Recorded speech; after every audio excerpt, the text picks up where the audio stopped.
No, thank you for doing this, Angie. So No, it's thanks kind for of having me. It's good to come on and chat to some people and see what else see what everyone else is doing and see what you've got going here too. yeah. No, well, basically, just to give you a bit of background, I mean, first I'll just kind of tell everyone what's happening here, and then you. So Angie, I've known her for years. We've kind of, go back into a deep, dark, sinister past. Um, in wealth education events. She's Angie's awesome. I've always got on very well with her.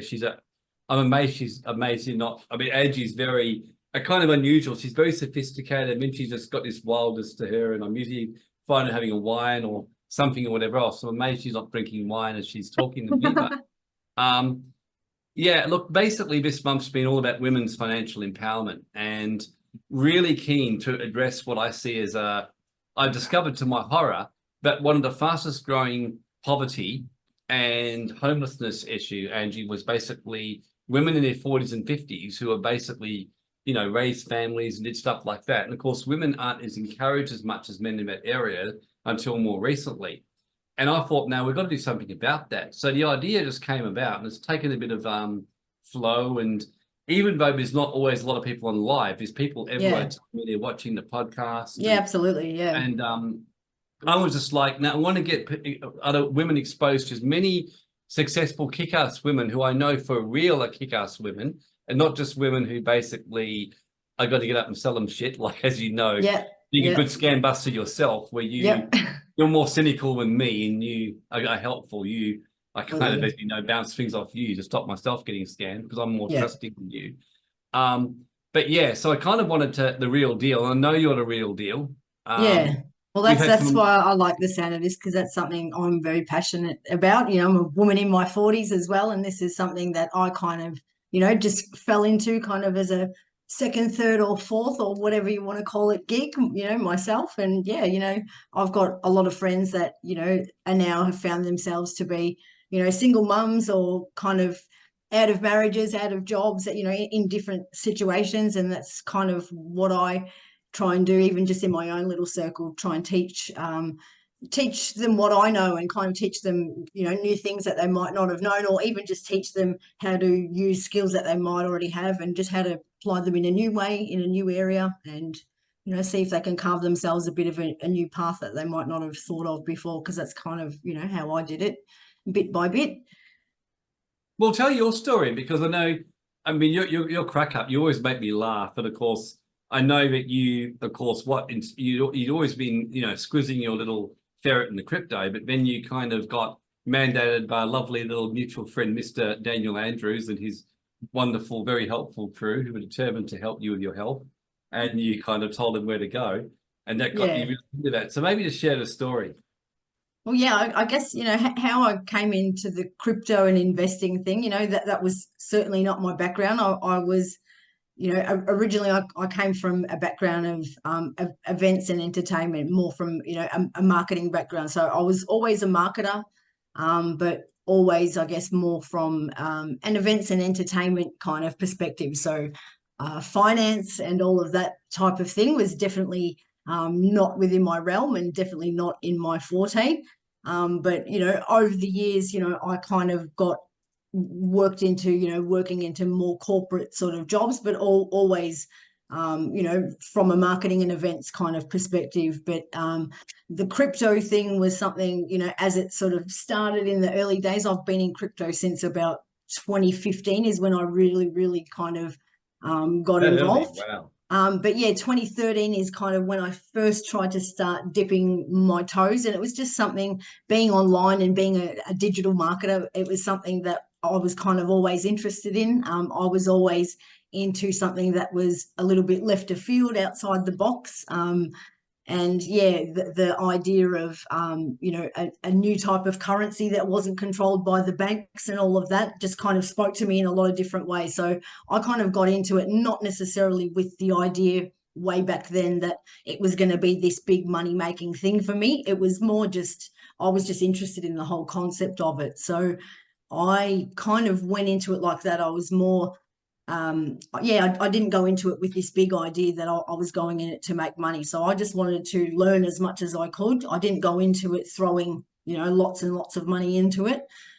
So it was more that I went into it kind of carefully, kind of cautiously, and I think that was part of what helped me from the start. I was just wanting to absorb as much knowledge as I could, learn as much as I could, and I just kind of tiptoed and crept my way into it. And that kind of gave me a chance to, just learn a little bit, not risk too much. Obviously, I started, once I felt confident enough, I started putting money into it, little bit by little bit. But I think it was just being around the crypto space, having a little bit of marketing knowledge, getting myself involved in, what was going on in the space.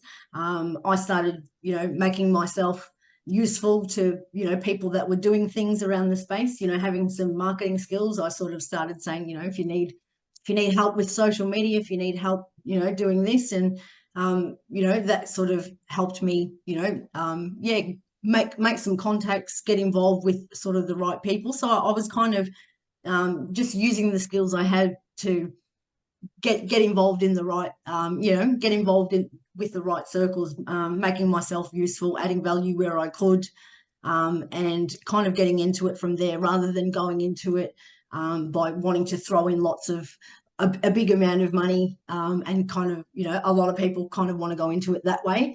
I was just wanting to sort of learn, get involved, making myself useful where I could, and I think that helped me get on the right path.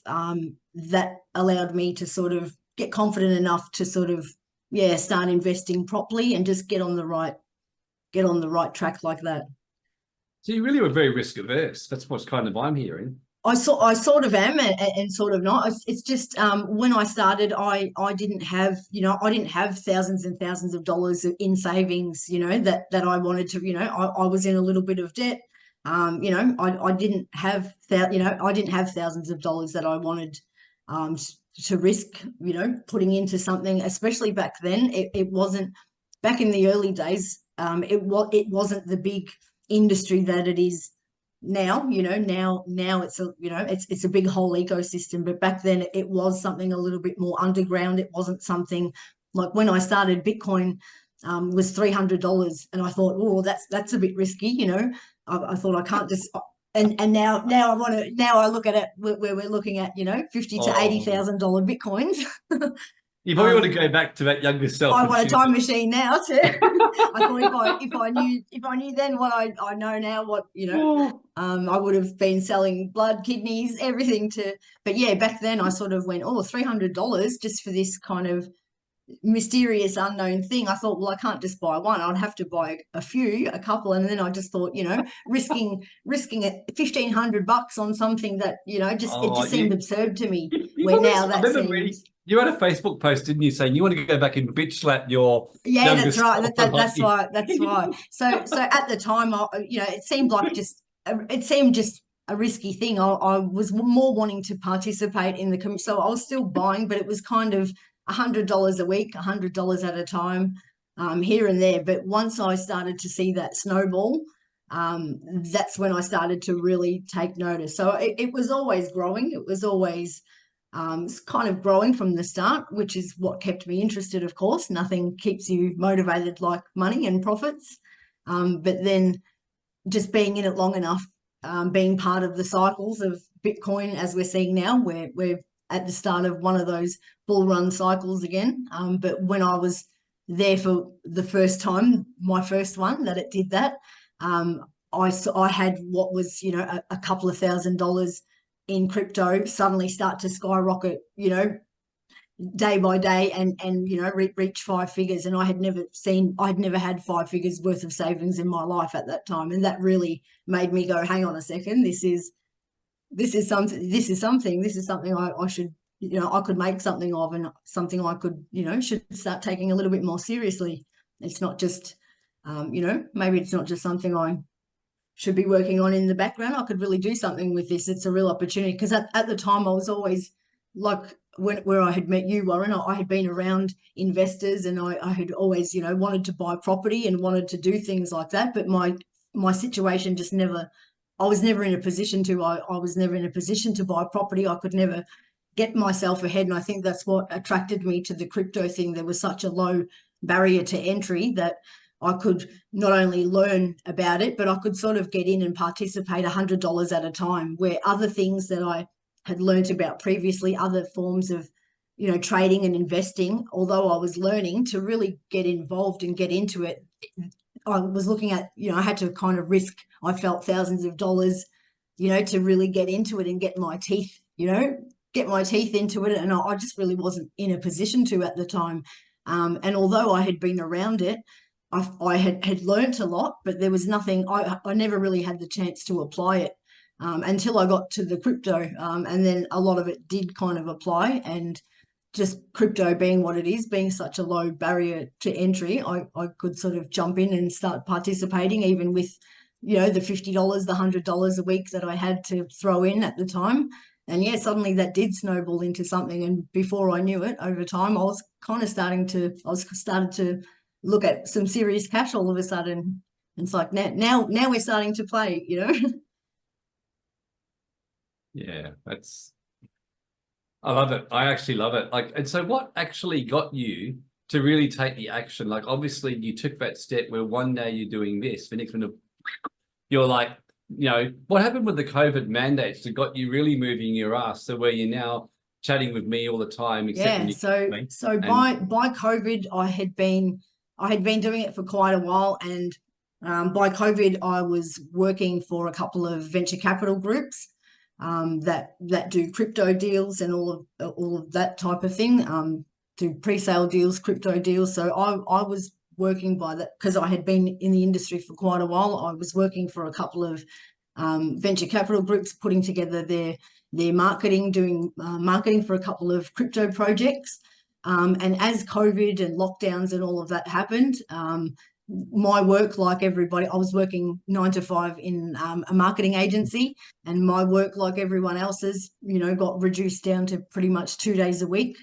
But the crypto thing, that was kind of the last wave that we had, that the more uncertain the world's economic situation became, the more money was getting poured into crypto at the time. So crypto was, I guess that's how the world works. When one thing becomes uncertain, it all pours into the other. So crypto was on a trajectory at the time. So it just shifted my perspective of what was secure, what was a secure income and what was not. I had always seen the crypto as a side hobby, and my job was this, that was my secure bread and butter type thing. But yeah, crypto, the COVID just threw all that off. My work got reduced down to pretty much 2 days a week. I was barely hanging on to that. It was all, I was in the middle of, Victoria and Melbourne lockdowns. I live also right in the middle of the city as well. So I was kind of at the worst of it.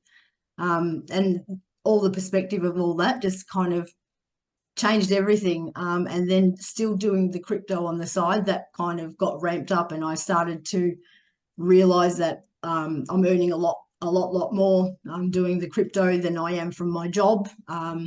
What I saw as the secure work was no longer the secure work, and what I saw as, the unsecure work, the self-sufficient income, that was more secure. And then even just the perspective of that whole shift of working from home, making self-sufficient income, that the whole shift of all that just became all different. So I think with all of that, I just came to a point where I went, what am I doing all this for, as far as the 9 to 5 job, and realized that, it's just time to get rid of all that, and jumped into the crypto stuff a little bit more. And when I went into it full time, it just gave me the chance to snowball it even more from there. And then, instead of working for venture capital groups, I eventually kind of, moved on to starting my own venture capital group after that. It's amazing how you progress, because you've really gone from a beginner, a baby, and you've grown right into this baby into a crypto whale. That's an aside. My dance teacher, who's responsible for those awful videos, is now on here listening to you, so you can insult her if you want. But but yes, but basically, look, so on your journey, like, I know how hard you work, because I mean, I've seen insane meeting hours that you often have. So would you be, is it fair to say you've got to where you got to, but you've earned it? You know, you've really Yeah, committed. definitely. Yeah, most definitely. It's yeah, it's not for the faint-hearted, and especially I guess what I do. But the thing is, there's so many different avenues and opportunities in crypto that you can sort of make it your own. You know, the way I've gone, the path I've taken with it is, doing the venture capital thing, running groups, funding and advising startups. You know, that aspect of it's not for everybody. There's different opportunities, whether you want to go into it as a trader, whether you want to go into it more from an e-commerce kind of side of things. There's a lot of different ways you can, there's a lot of different avenues and ways you can make money. The what I do, staying up till 3 o'clock in the morning on Zoom, is definitely not everybody's cup of tea. But yeah, that's just where I've taken it, I guess. Yes, no, I was like, I think our first meeting we had recently for a while, I think we went for 3 hours, didn't we? And we just, Probably, yeah, yeah. great That's wine not in Las uncommon. Vegas. Yeah. It's great. So how would you, I mean, how would you suggest, I mean, going back to basics for someone getting started like you did? I mean, the good thing now, crypto is a little bit more ahead than it was when you started. Yeah. Now. So it is very possible for beginners to get started. I Yeah. personally talk about the big three, Ethereum, Bitcoin, and USDT. But what would be your kind of things you'd say to people? Yeah, I like you said, it's quite different now for beginners. There's a lot more. There's a lot more to. I guess you're not just buying crypto in the back of some weird forum and hoping for the best. There's licensed exchanges. There's places. There's a lot more assurances. There's a lot more of an infrastructure that you've got to rely on. But I'd say for people just wanting to get their toes into it, there's also a lot of traps. There's a lot more traps these days. So Yeah. definitely do your learning, and definitely stick to stick to the top, stick to the blue chips. And I'd say the best advice is, because there are so many different areas, if you are someone that's wanting to get into it and make a little bit of money, stick to what your own, depending on what your own interests are. Start from there, and go from there. If you're not a trader, don't try and jump into trading if that's not your forte. If you've come from e-commerce or marketing, there's things you can do with that. There's things you can do with that to make money. And things, if you're a blogger, if you've got social media, there's things you can do from that kind of perspective, to make money. People kind of go straight into the trap of trading, wanting to throw 20K into the market without kind of having that level of knowledge, and thinking that's kind of the only path as well. Where these days, yeah, there's such a broad area, and such broad ways you can kind of make money and get your toes wet while you're learning. Even for example, like I was saying to someone who comes from an e-commerce background, who was wanting to get into it, who absolutely has no idea about trading, but she's very good with promoting links and doing drop shipping. She's come from that type of background, and I'm saying the exchanges that we use to buy crypto from, like CoinSpot and all of that, the registered exchanges, they all give you a bonus for signing people up. You get a $10 referral link. So if you're really good at going out there and creating ads and posting links and doing e-commerce kind of stuff like that, sign up to the good crypto exchanges and promote those. And while you're learning, you're making money from crypto. You're earning Bitcoin, but not actually from trading, just from your e-commerce skills and just from your online marketing. Ah, And that's a way that's you can really do it, and it's going straight into a crypto exchange. And that way you're stacking bits of Bitcoin and Ethereum bit by bit while you're learning, but you're not actually trading. You're not risking anything, and you're kind of using the skills that you've already got. right. Okay. So basically, how do you do that? That's kind of really cool. I didn't Yeah, know. there's a lot of people out there that do affiliate marketing, affiliate marketing, e-commerce kind of stuff, blogging. There's a lot of different ways in crypto that you can earn money with stuff like that. Just Yeah. by promoting things like the crypto exchanges, promoting different types of referrals. and just promoting projects, promoting different things that are happening that's out there, promoting different launches. There's a lot of different platforms that allow you to get involved, with things like that. Yep. That allow people not only just to not only just to learn, but you can sort of earn bits and pieces of rewards, and that's kind of stuff that I used to do like back in the early days as well. And a lot of my team that are newer, the younger ones that they still do all stuff like that because they're kind of learning about new stuff while they're out there learning about new projects. They'll do stuff like that and just helps them earn a little bit of extra money on the side and top up their earnings. And the ones that aren't sort of in it full time, that sort of allows them to do stuff like that. So there's a lot of different opportunities, other than just going straight into it thinking that you've got to sort of come straight into it with 10 grand. It's really useful. Yeah. I mean, so basically you can actually go and join up with exchanges and so how do you actually do that practically? So you're actually saying that you refer people to it, or is that how you make that's right. So wow, anyone that's done e-commerce or online marketing, that they might already have a good sort of database of where they place links, where they place stuff like that. But different types of ads, different types of postings. But there's a lot of different things you can sign up to, mostly like crypto exchanges. You'd always want to be sure that you're not promoting anything dodgy or nefarious. So always make sure that you're doing your homework and looking at what you're promoting. But things like, the Australian crypto exchanges are all, licensed and registered, and, you can be sure that they're not, that there's nothing dodgy there, and they all give people referral bonuses for signing people up. So, you can create an account with things like crypto exchanges.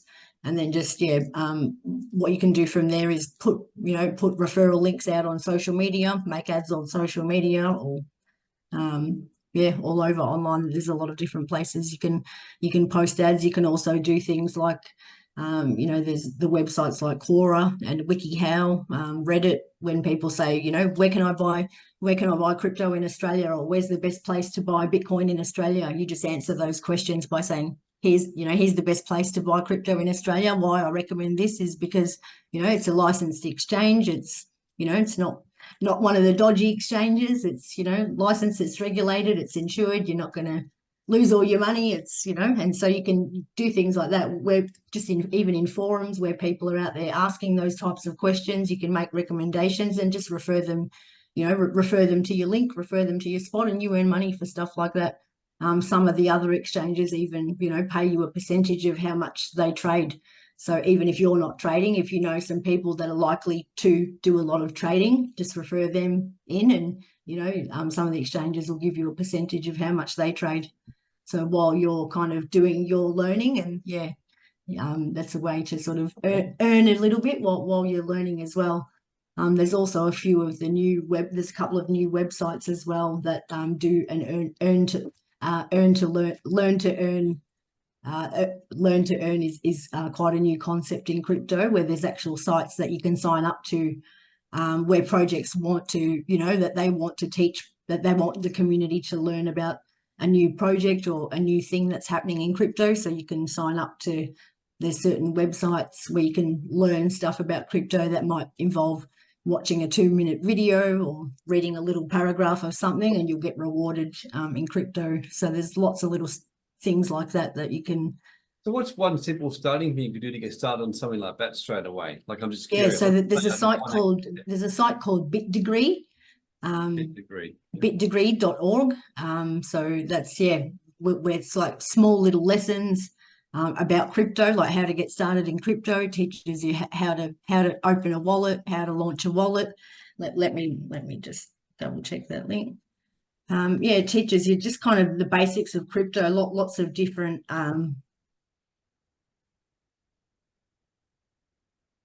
That's the one. BitDegree.org. Yep. And it's got lots of different lessons. You can even get it'll even send you a little, a little certification badge into your crypto wallet. But that site allows you to do little bite-sized courses of crypto training. There we go. Yep. And you can even do like a big exam at the end. And that allows you to earn little chunks of crypto while you're learning as well. So people that are starting right out, this is one of the places I usually refer them to if they're just absolutely starting from scratch, because it's just good little bite-sized lessons. Plus, they'll earn a little bit of money as they go. The more you do and the more you go, the more you learn. Some of them are just kind of like $5 or $10 a lesson, but it definitely all stacks up bit by bit. That's good. I didn't know this. This is a Yeah. beauty. And even things like this will also pay you for referrals as well. So I'm very glad that so Bitcoin's dropped. if you're a newbie and you know other newbies, you can sign up to things like this and also refer other people. And these are all sort of legit. They're all backed by a lot of industry things, so you can be sure that nothing on here is kind of dodgy or nefarious. You're not going to click into any scams or anything like that. These have all been around for years. They're all backed by quite a few things, and they'll all this site is actually backed by Binance, which is one of the big Oh crypto wow, exchanges. that's good. So that's a good one. So you can actually Yeah, teach you how to make money doing what you're saying. Referring people as well. yeah, that's right. Yeah. That's fantastic. Gosh, So it's good for just like little it's good for whenever you've got some downtime and you want to sort of sit and you've got 15 minutes, you want to sit and do a bit of a lesson, and it's literally just a couple of paragraphs, a couple of videos, and you'll earn a little bit of crypto at the end. But it's good but for something to yeah, refer to of how to set up a wallet, how to do all that. What does trading mean? What do all the different terms mean? that's my You got that going too. Yep. Oh, you're killing it. And everyone's doing so much better than me. Yeah, I've got 4,255,915 coins now. Yeah. Yeah. Oh, I think out of our little group, I'd say you're probably top 3 or 4.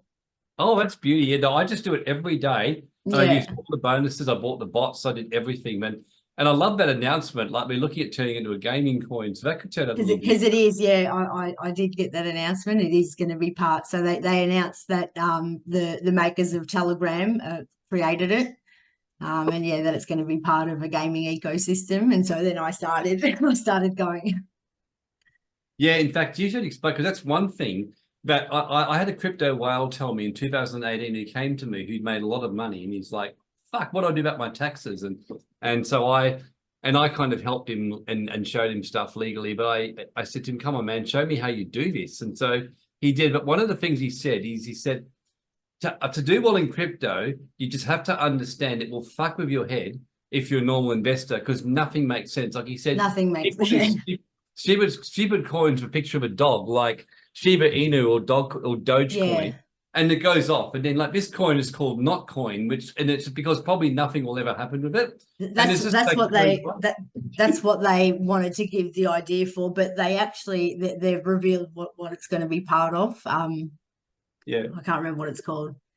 It's part of it's part of a game. It's part of a gaming coin. I can't remember what it's called. Yeah, it was like that crypto, My Neighbor Alice, that years ago. Remember that Yeah, one?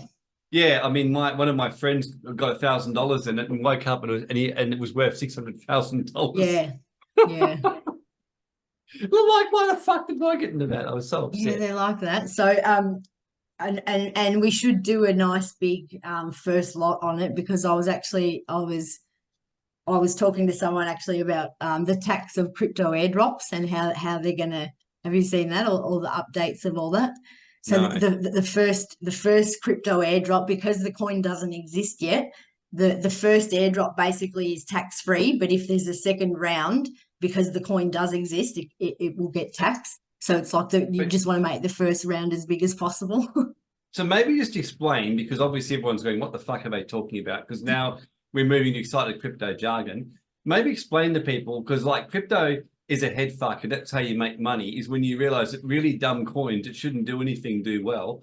and often coins that make sensible. Some do really well, some don't. What is an airdrop? Because that's something that I know one of my friends, when I mentioned about not coin and showed him that, he goes, "Oh shit." He goes, "Those are the kind of," he made 30 or 40 grand like regularly in those kind of stuff. He Yeah, said it's and cool. it's been So the what is it? year of airdrops too. It's been an airdrop Yeah. year. What is an airdrop? Tell everyone what an airdrop is and why you So can make an airdrop is when a project gives you crypto for free. But that's why I kind of say the best way is to not jump straight in and just read and learn, because crypto does work like nothing else. And um, the way to get, I guess, the quickest way to get scammed is to go in with no knowledge, because scammers will scam you by using terms that sound like the kind of things that you'd hear in other investment markets. They speak like forex trading, they speak like that, and that sounds real, and that's why people get I guess, scammed. But in crypto, it doesn't work like that. Crypto is a completely different beast unto itself, and you've kind of got to dip your toes in and get that. Yeah, just understand what it is in its own way. A crypto airdrop is when projects give early users of a crypto or of a project crypto for free, just for being there and just for being part of a project early. yeah. Give free crypto, Most yeah. airdrops will happen like that. But yeah, some airdrops happen for other reasons, but it's usually for using the chain, using the crypto, participating in it early. So Yeah. what Warren's tapping on his phone, tap tap tap. Oh, I've had to keep getting There's a adjustments on. project that, and sometimes we get no information. Sometimes they make it a little bit mysterious. Keep talking. It'll So be 20 seconds. Keep yeah, talking. so a project released the app with the coin to tap. We got told no information about it other than that it's a project in pre-sale, and everyone just tap away as much as you can, and further information will come later. And so we all got it. Everyone was tapping away, and then slowly, what was found out is, yeah, the more you tap, it's going to be airdropped an equivalent. Basically, now we're slowly finding out it's related to a gaming token, and it's got some sort of big projects attached. So now everyone's excited that it's going to be something. So now that's what everyone's tapping away. So that airdrop is related to not the obviously we can't be early users of it. So the early users are whoever's tapping on this app. The more you tap, the more you're going to get of this free token, but it's likely going to be worth something decent, because the people associated with it, their other projects are worth something decent. So Warren's tapping away, and we're all tapping away, and everyone's tapping away and trying to get as much as they can. So, but yeah, it's been a good year for things like that. Airdrops are just a thing, and that's just usually being in the right place at the right time, knowing when it's going to happen, looking up things like crypto airdrops. And yeah, it's usually signing your wallet up to something, being there for it, and yeah, getting free crypto basically, which sounds ridiculous. But that can also be a little bit of, because when you're dangling free money, that can also be a little bit of a trap to people that aren't experienced or don't know what they're doing. So someone's asking, how do you do each airdrop? Each airdrop is different. A lot of different ones have different processes. Some of them might involve a big, some of them involve quite a big process. Some of them involve just literally turning up and giving them your wallet address. But because it's like that, it can be a little bit of an area where scammers will create fake airdrops and things like that, and try and bait people, because it's an area where you're dangling free money, and there can be lots of it. Some of the airdrops this year have been worth $12,000, $24,000. So yeah, it can Yeah. be a rewarding area, but again, you definitely want to just make sure that you go into it with a bit of knowledge. So know that you make sure that you're doing your research. And I guess that the best way to know whether an airdrop's real or not is because what people do is people put fake airdrops out on social media. They'll say, here's an airdrop, sign up to this. before you jump straight into it, just do a little Google search or do a little search somewhere else, and just make sure that it's coming from multiple places and it's actually coming from somewhere official, from the actual project, because a real airdrop will come from multiple places. Like, it'll be announced actually from the project, and the project will announce it usually in multiple, official sources, like multiple blogs. It'll come on their social media as well. If you're just seeing one random post from a random profile on social media, you can pretty much be sure it's fake. Sometimes, yeah. Yes, sometimes it's groups, but then also I'll give you a website. There's a Excuse me, and you're eating a burger while talking to you. Haven't eaten since like 2 morning. And you'll get away with you because you drink wine when I'm talking. So, hang on, how do I get my window back up? by the way, who's loving this so far? Isn't Angie great? You can see why I love her. And the thing of Angie, and she'll protect you from getting scammed. Where, in fact, I'm a bit annoyed at her because I got scammed by crypto, and she wasn't in my life at the time as much. I hadn't seen her for a while, and she should have turned up sooner because I mean I wouldn't have been scammed with freeway. So Yeah, oh well, yeah. Even some of my friends were in the big scam with Freeway. Yeah, yeah. yep. Well, you're going to hang around my life, and if you try and ghost me again, I think I'll just force you to marry me or something. I don't know, whatever it takes. No, because Angie's great. She's the best person to hear on crypto. Did this site just make a liar out of me? The site's not working. Oh, here we go. So let me drop this into the chat. I'm always bad at finding the chat, aren't I? Yeah. Here we go. So there's websites like this. There's a site called airdropalert.com, and that's a website that you can sign up to that notifies you of all the upcoming airdrops, and it's got all the little steps that tells you what to do to receive it. Sometimes it's usually things like follow the project on social media, do this and this, and get the airdrop. The ones on there are some of the smaller airdrops. Those big thousands of dollar ones do come through usually the crypto communities, and usually involve with doing something a little bit more elaborate than but you won't get those if you haven't been in crypto before, because those big ones they usually come from how much you've used a certain wallet, how long you've traded on certain chains, and then converting onto different chains, like the big ones. The big ones were these. I'll give you a bit of info just on what they were and where they came from. This is really useful stuff.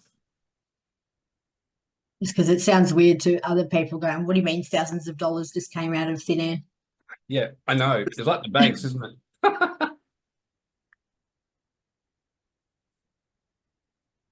Yeah, you got to kind of get your head, like even now, a lot of my global wealth club other speakers won't touch crypto. They're still convinced it's a secret scam. And I'm like, I kind of laugh because I was fortunate. I was proudly being a dumb bum. And I was telling everyone it was a scam in 2016, 17, until I had clients walking in my door for tax advice who'd made millions out of it, and including a financial advisor.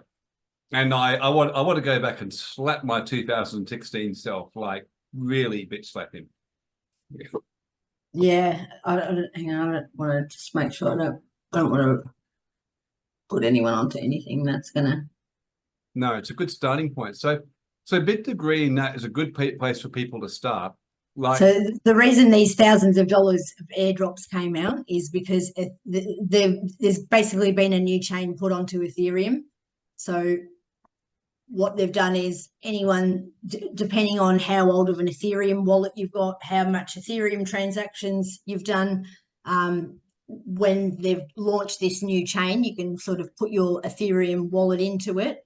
And depending how much history is on that, they've given you the new coin, in accordance with how much you've got. So if you haven't had an Ethereum wallet, if you haven't traded on Ethereum before, there'd be nothing to get. But those that have got old Ethereum wallets, that's why some of the airdrop, came up to into the five figures. But there's a bit of, but even now, like we're in, are you in the Blast airdrop, Warren? No, what's the Yeah, blast? see that there's things like that. So those airdrops that are all happening now, you basically just need it's providing you're providing liquidity into the new pools, and that's all the new ZK chains. So you have to sit your Ethereum in those ones, lock it up, and so it's locking up your Ethereum for a couple of months. I wouldn't recommend newbies do that because yeah, you have to kind of know what you're doing, know that you trust it, you know. Um, I wouldn't Yeah. recommend newbies lock their crypto into anything. You know, you have to just kind of know what you're doing with stuff like that to be confident enough that what you're looking at is real, legit. Why you're doing it, why it's doing it. But what they're doing at the moment is it locks the Ethereum up and it basically doubles it when it comes out. Wow. So that's what we do it because we've got old Ethereum that sits there, kind of, doing nothing, collecting dust. So we set it in things like that, and it just kind of So that's your basic strategy is you kind of do that, but you also do a lot of just buying and holding. Is that correct? yeah, yeah. Mostly buying and holding. I don't do a whole lot of trading. Yeah, I don't do a whole lot of trading unless something's kind of having a moment.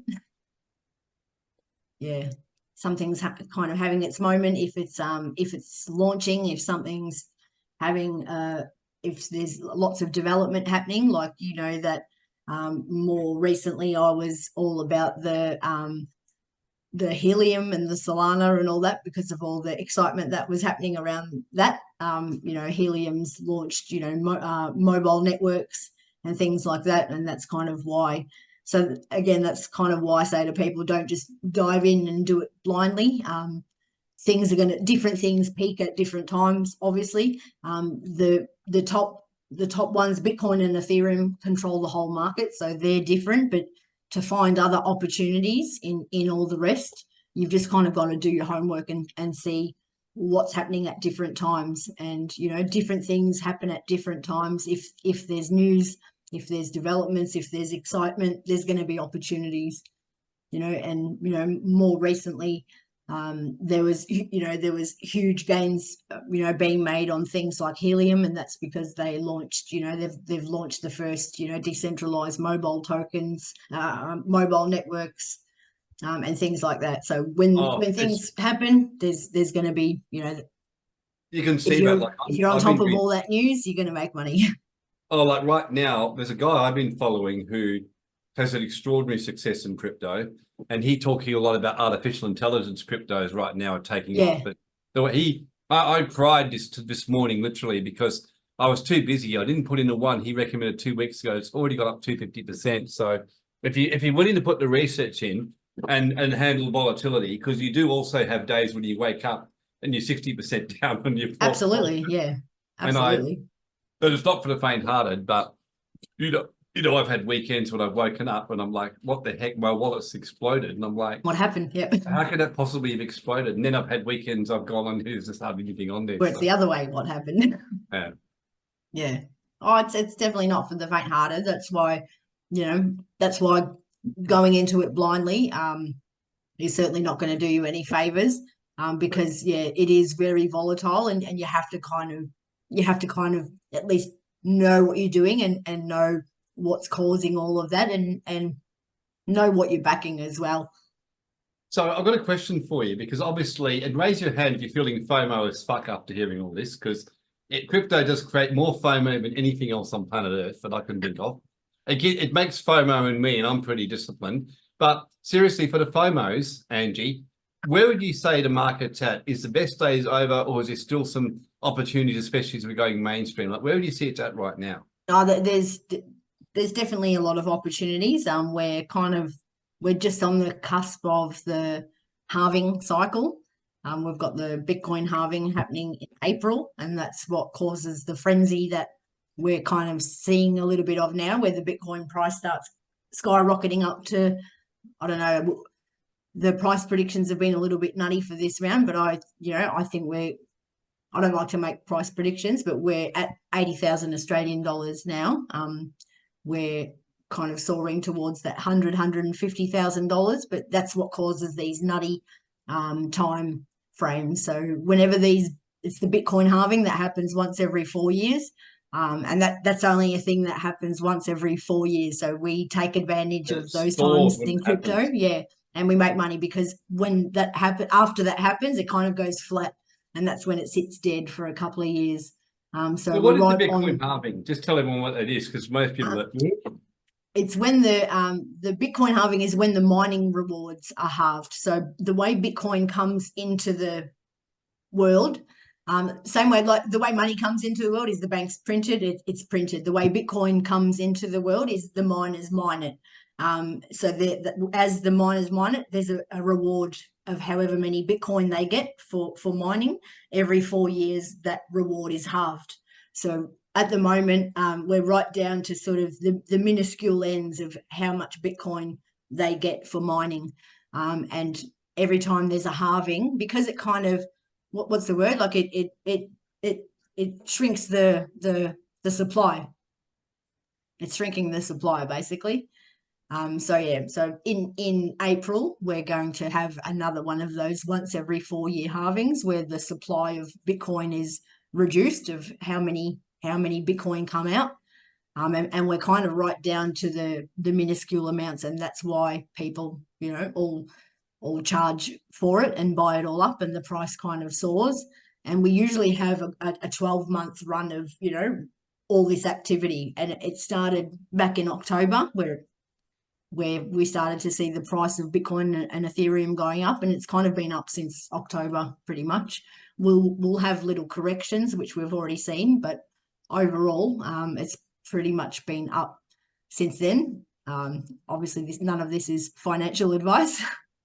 yeah. What does it say? Do you know when to kind of get in before April? Yesterday. Yesterday would be my answer. Yeah. So yeah, the No, times like now, yeah. So now are the times that we kind of get in, because yeah, we know that leading up to April we know that it's kind of it kind of goes up, and that's what we've been doing since about October, is when we started to get into buying up Bitcoin and Ethereum again. And even over the last couple of months when there's been little dips, and people have said, "Oh, should I sell?" I've said no, because it even might go down a little bit. Overall, we're in that pattern now where we're sort of going toward the halving. So it will dip a little bit, but it's kind of up overall, and that's exactly what we've seen. It hasn't gone. We haven't oh, had look, any major corrections, I since. think if Bitcoin breaks the 65 record high, and it's going to go to 100, and Ethereum, I mean, I'm sure you've seen Ethereum. I'm glad I banked in most of my lot in Ethereum because I was convinced that would go up a lot, just because, I mean, every developer I know reckoned Ethereum was just heading for the dustbin because it was No, such a it's not. clunky platform, but now they've realized it won't. And so now Yeah, everyone's getting into it. So I think Ethereum's going to do very well. That's just my own opinion. Ethereum, it will be, yeah. Ethereum, Bitcoin's the big daddy of the coins of all, and Ethereum's still the big daddy of the smart contracts, and it will be a long time before it's replaced. Many have came in to try, and they've all fallen flat in proving themselves. Even the close contenders are built on Ethereum, so it's just that, like, it, as much as they hate it, as expensive as it is to use, it's the only thing that does what it does. So Ethereum, unfortunately, for the moment at least, it's here to stay. Yes, no, it's just very interesting because you'll laugh at this because unlike you, I do trade and I do pretty well on it. But I shorted Bitcoin when it was 50 about 2 weeks ago. I'm like, for the fucking retrace, and now it looks like it's finally retracing. Yeah.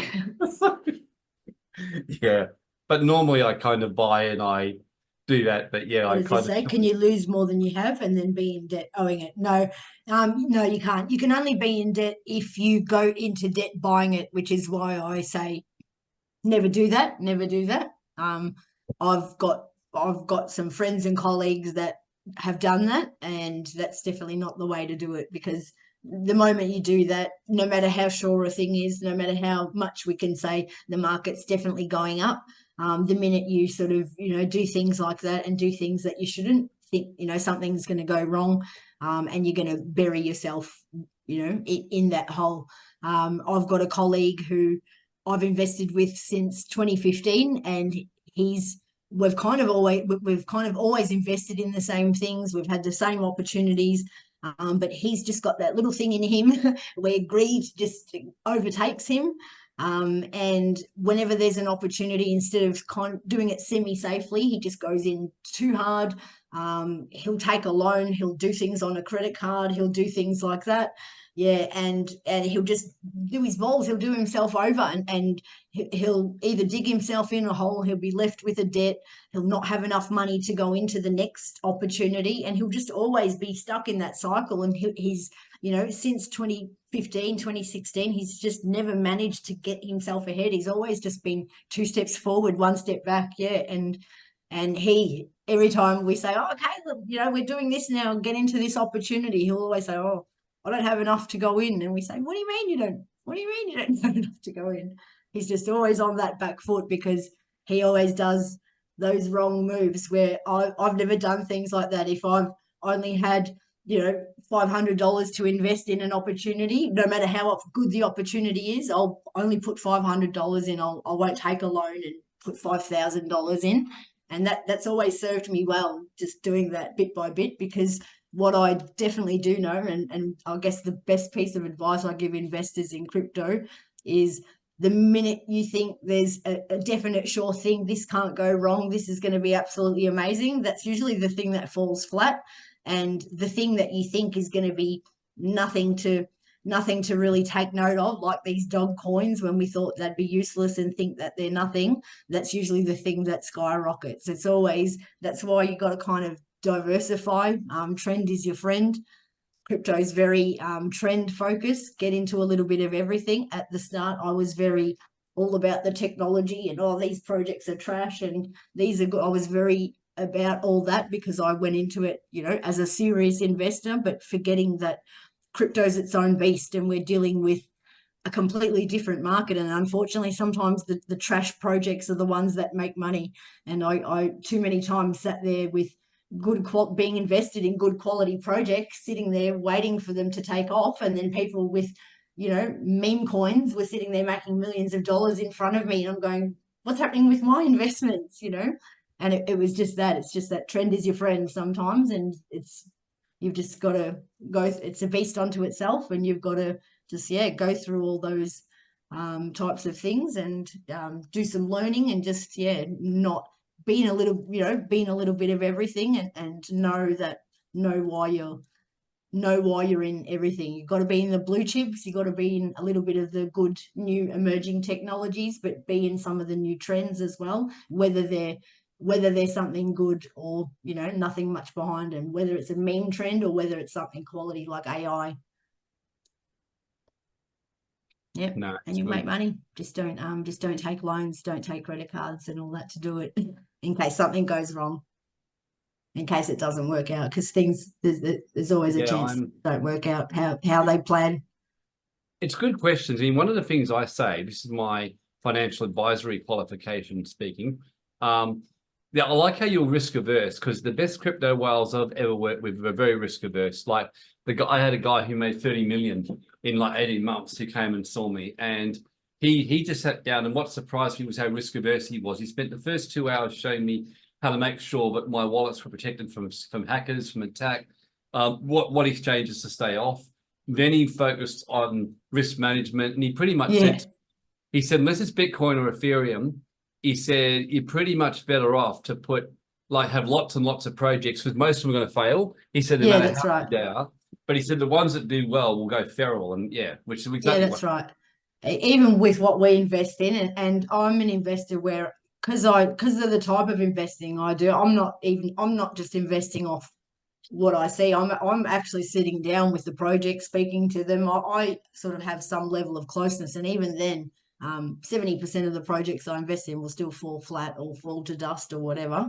But it is only that, it's only 30% of the projects that you need to kind of do well. Even 30%, that's a pretty good rate. You only need about 10 or 20% of them to do well for that to absorb the rest. No, it's good. Like I said, I think someone's asking, is there a particular exchange we'd recommend to buy and transfer straight to a hard wallet. I would only recommend the Australian registered exchanges for newbies, the ones like CoinSpot and BTC markets, just because they're registered like a bank here in Australia, so they have all the same insurances and all of that stuff like a bank. So if they get hacked, you're protected in that way. Where all the offshore exchanges and all that, they don't have those kind of protections. Yeah, some of the really new tokens you can't get obviously from those ones. You have to use the decentralized exchanges like PancakeSwap and Uniswap, where you're just plugging your hard wallet straight into those. But other than that, I would just stick to the registered Australian ones, because the other ones get a little bit iffy sometimes. I really like this because the one time I went into an exchange that was offshore, I mean, within about 6 months it crashed. You know, fortunately, didn't have much on there. Now, what you're saying there, I could not agree more. You cannot be excited, not emotional. You got to be kind of calculating, and you know, and you're like that. You're very risk averse and cautious. I like what you're saying because, you know, obviously we're not licensed to give financial advice. And the honest truth is, the dumbest thing you could do is go and start getting excited and throwing money into cryptos left, right, and center because you especially while you're new, like as you start learning, like the more you learn, the more confident you can get with doing stuff like that. But the worst thing you can do is go into all that stuff blindly, just because it's scammers know that, and scammers have got every little bit of it's set up to sort of fool you that way. One myself, because I've sort of been there, done that, I know every trick in the book. I'm confident going on to kind of dodgier exchanges, dodgier things, and I can sort of tell the difference between what I'm looking at. I know I'm a little bit more confident navigating those murkier waters. But for someone that's new, I would just never recommend anything where you just don't have as much protection as you can.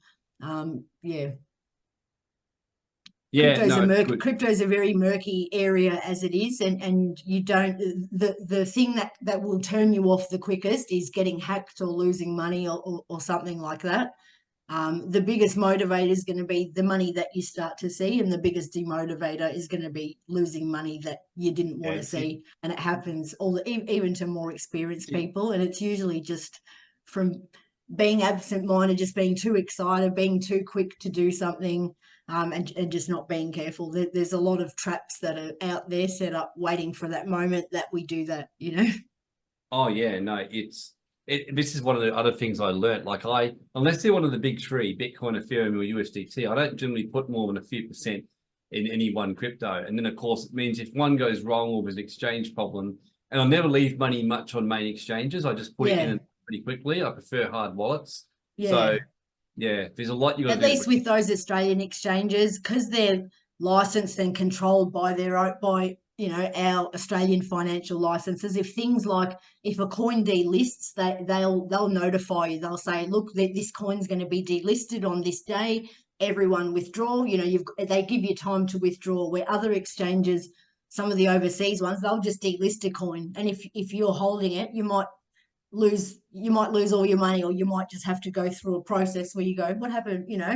That they don't have to answer to you. They don't have to do things. Even more so if the whole exchange goes offline or things like that, where our licensed exchanges, they can't do things like that. They can't just lock up your wallet. They can't just stop you from withdrawing your funds. They can't do things like that.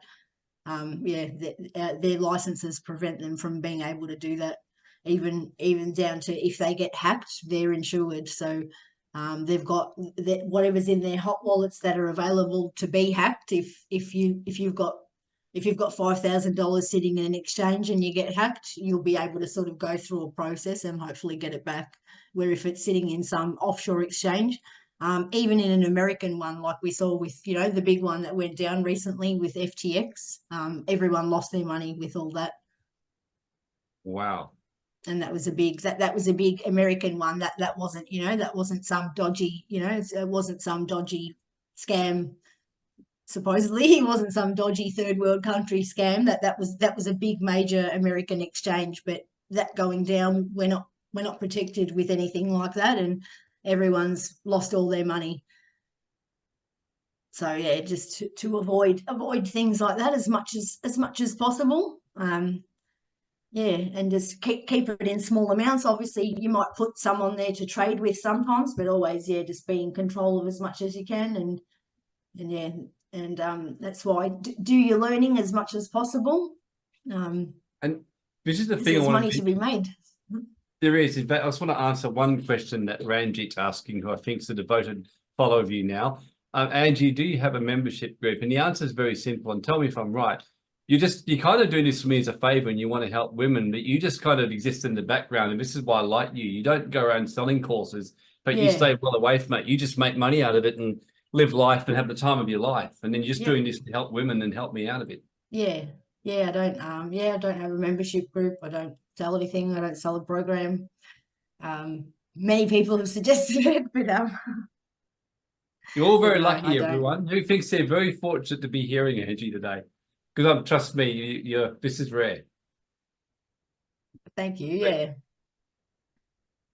yeah, no, she's lovely, Angie. I've known Angie a very long time, and we used to have wild times at 21st century, didn't we, Angie? So this is one question someone asked, and I'm really curious. Like, as you start to make profits and all that, like, do you have any particular things that you do? Like, you pull some out, you put it aside, make sure you manage your taxes, make sure that's in order, Yeah. and then make sure you use some for living as well as investing, so you enjoy the fruits of it. Maybe just share a bit about that. Yeah, so obviously the tax thing is a thing. Being being in Australia as well. What I mainly do is, because all my profits and earnings are mostly made and come to me in crypto. I work full time in crypto. Um, I keep most of what I earn in crypto. The trading of crypto, even trading crypto to crypto, obviously still is taxable events. It still generates lots of different types of taxable events. But the best way that I manage all of that is just keep everything in crypto. I keep most of it for the long term. So whatever is held more than 12 months in various ways gets dealt with differently. So I'm usually what I draw down in cash is usually coming from long-term reserves, and I just usually I'm usually only just putting into cash monthly, or monthly or every couple of months, just as much as what I need in cash, and that's all. I mainly keep what my main wealth is kept in crypto. I also have other investments as well in shares and other things. I don't have property yet, but shares and other types of equities I have. Yeah, Hopefully property's we'll be great. moving into property soon, but I was almost in process of buying property last year while the crypto markets were down. And then while I was going through that process, the crypto market started warming back up. So I put the brakes on that and thought the money's best spent in crypto for the next, at least while the bull run's happening, and Property's a go bit of back a to weird one. property. Because my I'll go back to brother-in-law, property when crypto's dead. yeah, my brother-in-law, though, is an expert financial advisor. I like what he put. He said, property is one of those investments in Australia that every logical thing in your mind tells you it should crash. He said the prices are ridiculous. He said, and it will. He goes, there's no question that it will. But he said, how long it will take, because he said it's amazing how long you can keep it on life support with foreign investment and stuff like that. But he said our property market prices are just unsustainable. So Yeah. property's always had me a little bit curious for that reason. I do think there's things to invest in, but you just got to. We are very, very highly priced over here. Yeah, I want property for the hard asset of it, but Yeah, it's crypto is obviously more liquid for the trading. I can trade in and out of it as I need. If once you buy a property, you're in. But and I'll do that. But when the market's down, I someone saying understand. someone saying, how do banks view crypto traders for loan Not very purposes? good. Not too bad here. Like a crypto trader, not as much. Like, as far as loan purposes, if you were just a crypto trader, they basically just view you as a sole trader, or however you'd be set up in your. So if you'd be set up, yeah, as a company or as a sole trader, they view you like from that perspective. And if you were just a crypto trader and that's it, they wouldn't love that, because depending on how good of a trader you are. But yeah, but see myself, like I'm a consultant, I'm an investor, so that's kind of viewed differently. I was never a trader as my primary sort of source of being in crypto, so that's kind of, it's viewed not in any harsher ways. I'm just viewed at not no different, I guess, to any other sole business operator. So I'm viewed less favorably than an employee. So going for mortgages and things like that, I had to, it was I'm less favorable than an employee. And what happened when I went to try and when I was going through the thing of a mortgage to get investment properties, is I normally try to reduce my income for tax purposes and all of that. Like I was saying, I only convert certain amounts. I basically go through tax minimization. When I went to go for bank loans, that obviously didn't do me any favors, because I should have shown more income. So it's just things like that. I should have had more on the book, so then I had to go back and then re-declare some more income that I didn't want to. I didn't want to initially, or I was initially keeping offshore as business income and other stuff. So it's not that they view you more unfavorably. You're viewed the same as any other sole trader. It's just, it might make things more complicated. And then I also had the thing of my deposit for a mortgage was kept in crypto. So then the logistics of drawing down 100K in crypto and then putting that into cash in the bank all in one go, that created some logistical issues. Even just selling the crypto through all in one go, that was just, there's just some logistical things. But the banks don't view it any less favorably. Yeah, I had a bit of a funny experience with them. I find Thank that you.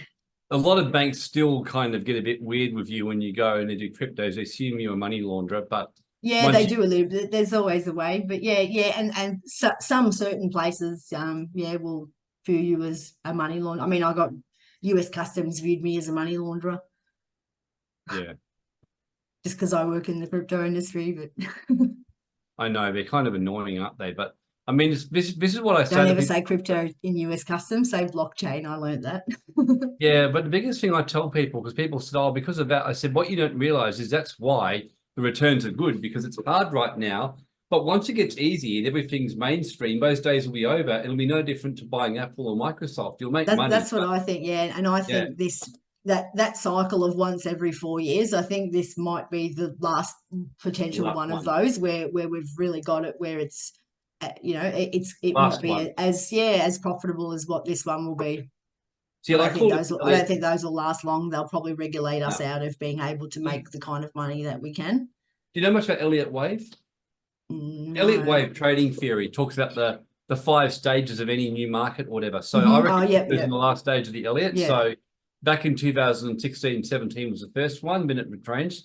Then the second one was a 2021. And now the last one is going mainstream. That's kind of yeah, the Elliott Wave theory. So I think we're in the last phase of the Elliott Wave. yeah, It's mainstream. yeah. That's my non-financial advice opinion for what I'm worth. Yeah, Maybe that's right. completely wrong, but that's what I my agree with that. I agree with that too. And I think a lot of people in the industry feel that way too, just by the sentiment of what's around. Even just with the scammers, I think that's why even just the scammers are, stepping it up a notch. I think they feel it's their one last go at it as one well. last chance. Yeah, I think they'll come. I think that's why I'm a bit like you're looking at AI investments as well now Yeah, heavily. I think they're in the early stages now, like whereas which will do a crypto run. So I'm kind of going yeah, into more into crypto, but I'm also looking at AI pretty yeah, I closely am too. too. Yeah, I got actually We're gonna did hang a out more.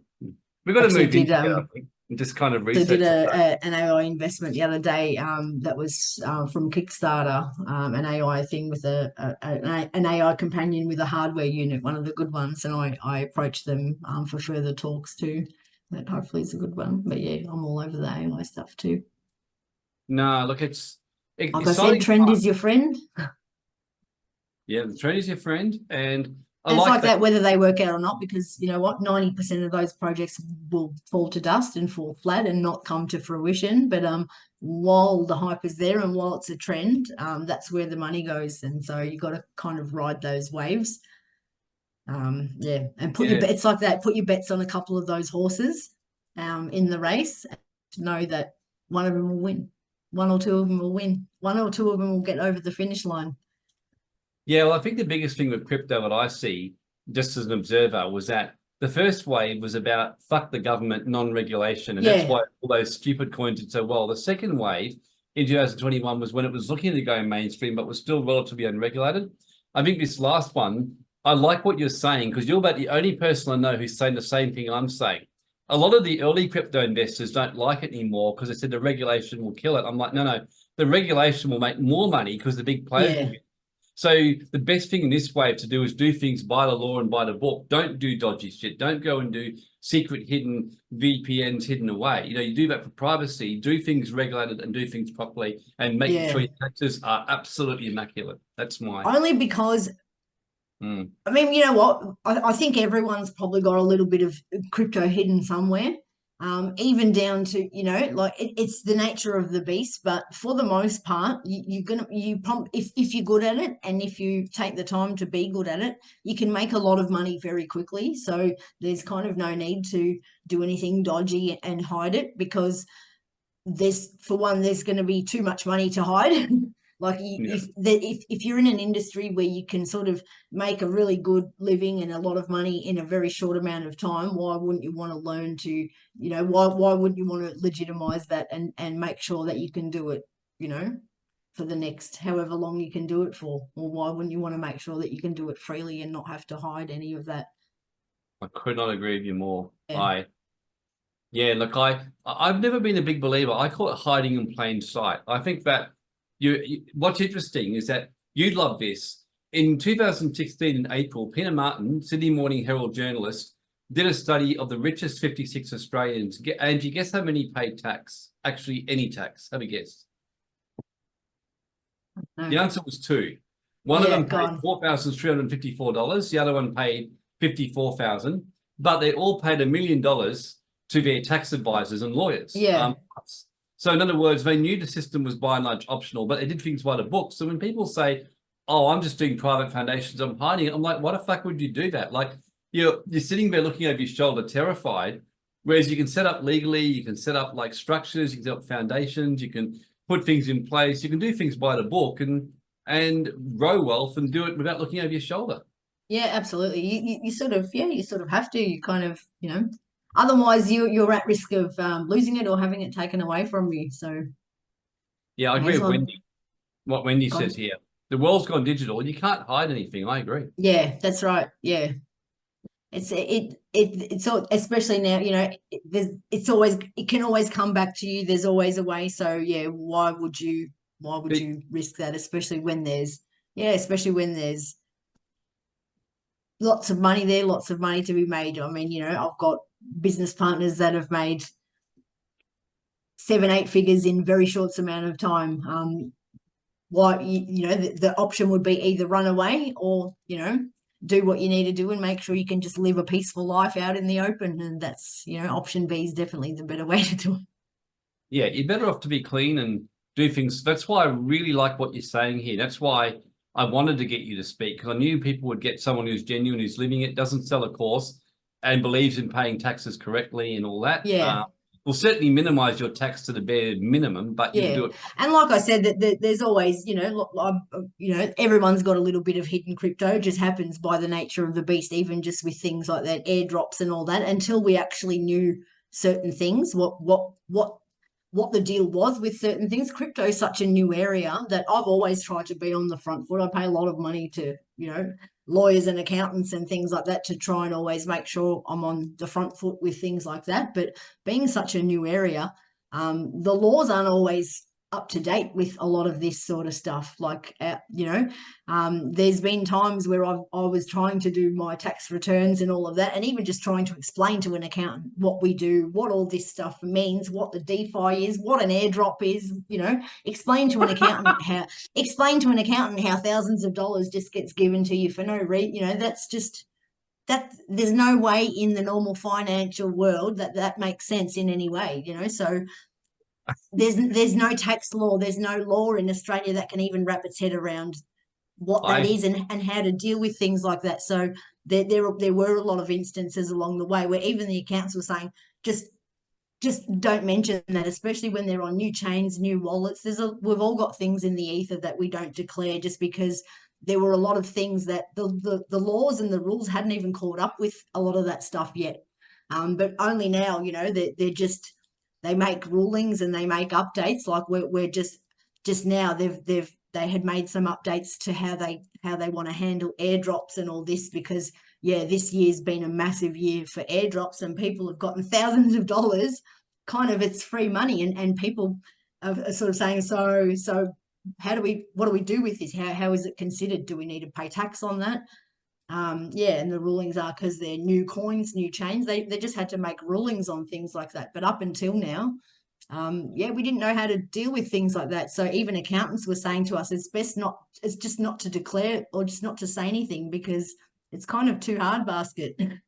Well, the ATO just didn't understand it at all. And I mean, even ASIC, I remember years ago when they were investigating a capital raising scheme, and I was called in, and we left on good terms, but I was chatting with the investigators and they were saying, we don't understand what it actually is. We're still trying to work it out. Whereas I think now they've worked it out. So now ASIC are absolutely hammering crypto influencers. So people are getting that's right. So it. those guys are really getting hammered now. Yeah, and I predicted that the ATO would go hard around 2022-23. They'd start doing it, which they did, because I said they'd wait till it'd take them a long time to understand it. Then they would want to go hard, because by then everyone's in it and they've got a lot of money to clean up from all because crypto investors are generally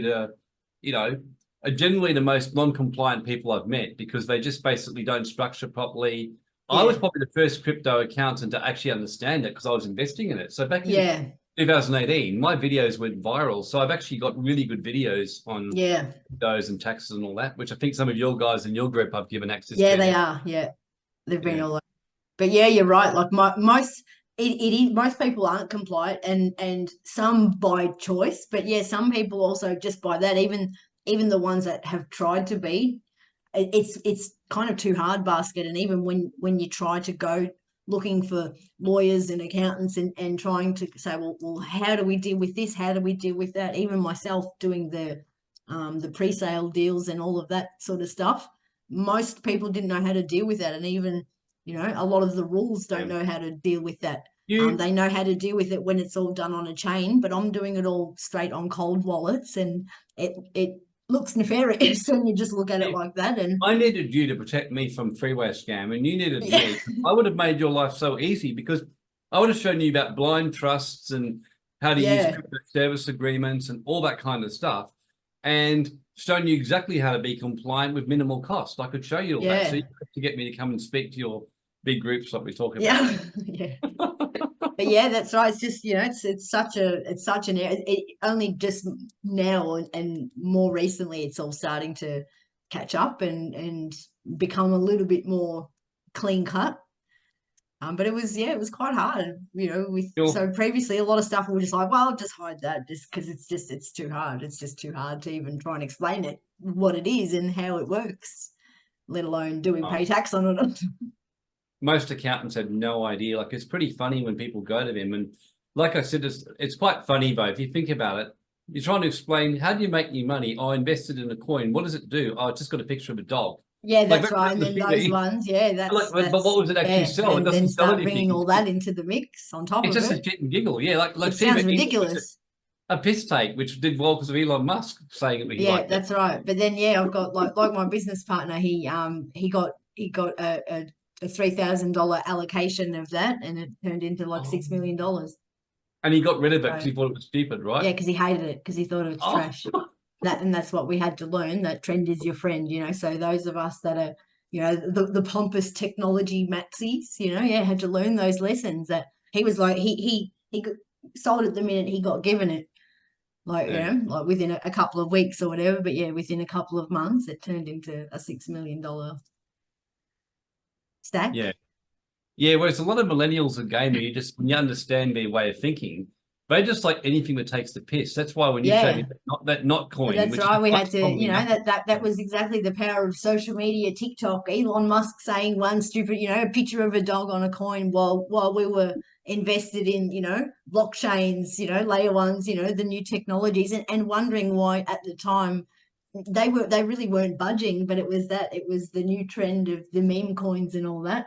And now we've learnt to play those. Like I play sometimes with some of the newer meme coins that we've made 15 grand overnight playing with meme coins, where I've learnt to get over, to say trend is your friend. And I know that they're trash, but what it doesn't mean I won't invest in them. So here's my thing. Everyone listening to this, who's now going to become a feral individual and go and absolutely study everything and move in record time? Anyone? Or is it just Angie and me who are a bit feral? Or is there going to be some feral? Yeah, Felix, I know you will. Felix, by the way, is a horrible person who destroys me with my dancing and I walk out there with a sore body.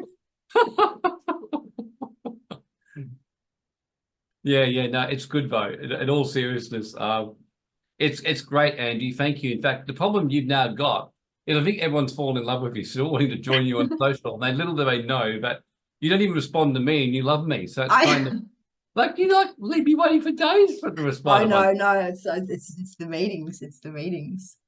Yeah, Yeah, no, yeah, but I know I have been I keep getting told that I need to do some kind of I don't know, a group, a chat or something. I should turn the Durry into something a little bit more public and get yeah, perhaps I will. Yeah. yeah, we can always talk about that. You do something only for certain people, and they've got to Yeah, meet that's certain right. rules Yeah. to keep it Yeah, from that's turning into right. a free for all. But and Yeah. Felix is joining your cult, he said. Yeah, the cult. You're going to have lots of people moving your house, I reckon. I reckon you're going to get knocks on the doors and there's going to be people moving Yeah. in. But yeah, but that's why I kind of, that's why I kind of I have a neutral opinion because yeah, I don't sell anything to anyone. I just deal with projects. I consult with projects and crypto exchanges, so I know all their dirty secrets in the back. I've worked for crypto launch pads. I've worked for venture capital groups. I know all the dirty backdoor secrets. I'm in private groups with all that, so I've felt like it's a bit of a, I don't know, some kind of a conflict of interest in a way. If I yeah I don't yeah I don't know, I feel like it's a conflict of interest if I'm selling things to the general public.